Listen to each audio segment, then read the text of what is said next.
Fremtiden, den er elektrisk, men sikkerheden skal være i top.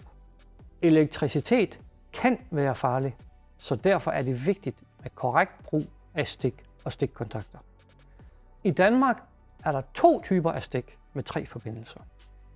Der er DK-stik med jordben, og så er der Shuko-stik. Shuko-stik anvendes i resten af EU, og derfor leveres mange husholdningsapparater med det.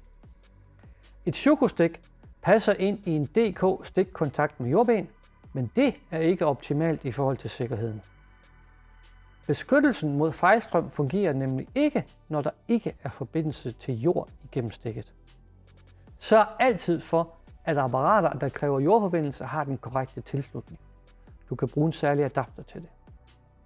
Hvis du mærker en lille kilden eller et stød, når du rører ved en fryser eller mikrobølgeovn, så har du ikke den rigtige jordforbindelse. Men pas på, i tilfælde af fejl er det dig, der er jordforbindelsen, og så får du stød.